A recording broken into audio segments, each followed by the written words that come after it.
Jihad, the noble struggle for the sake of Allah by Jihad Zenith, Bismillah ar-Rahman ar-Rahim.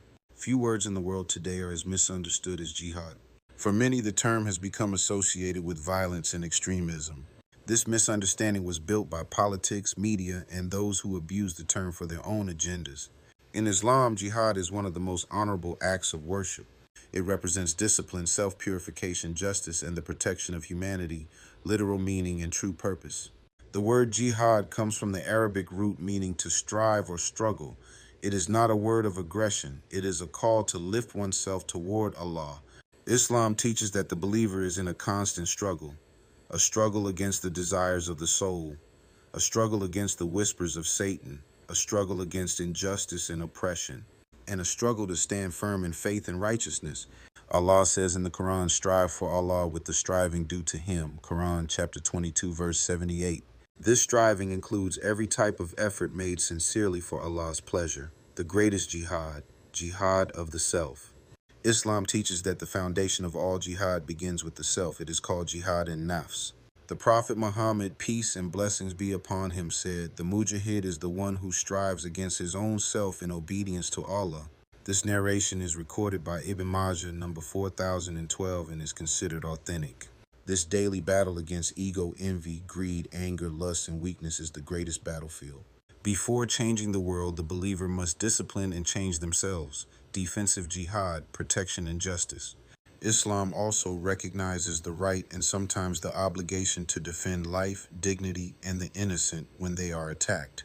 Allah commands in the Quran, fight in the cause of Allah those who fight you but do not transgress.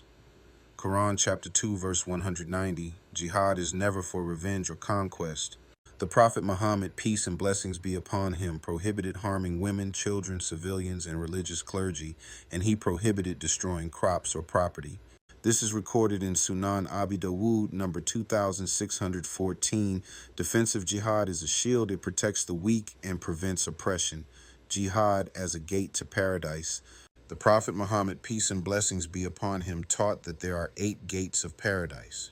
One of those gates is called the gate of jihad.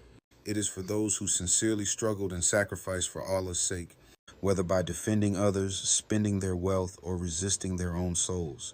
Forms of jihad first, jihad of the self, resisting sinful desires and developing good character, supported in Quran chapter 12 verse 53 and authentic narrations.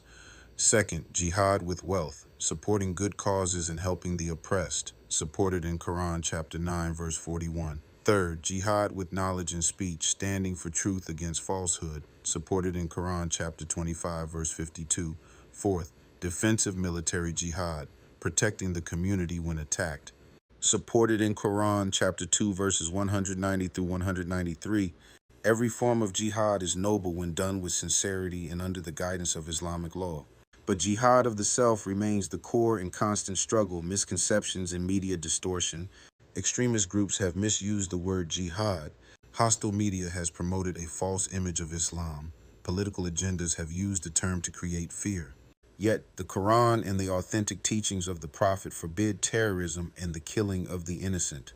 Allah says in Quran chapter 5 verse 32 that whoever kills an innocent soul, it is as if they have killed all of humanity.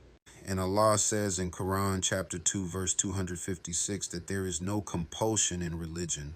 The majority of victims of terrorism around the world are Muslims. This shows that terrorism has nothing to do with Islam and is not jihad. Conclusion, jihad is not a call to destruction. Jihad is a call to growth. It is a battle for the soul, a struggle for justice, a mission to protect the weak, and a journey of worship that continues until the last breath. Allah promises in Quran chapter 29 verse 69 that those who strive for us, we will surely guide them to our ways. May Allah make us true believers who conquer our own weaknesses and become lights of guidance in this world. Ameen.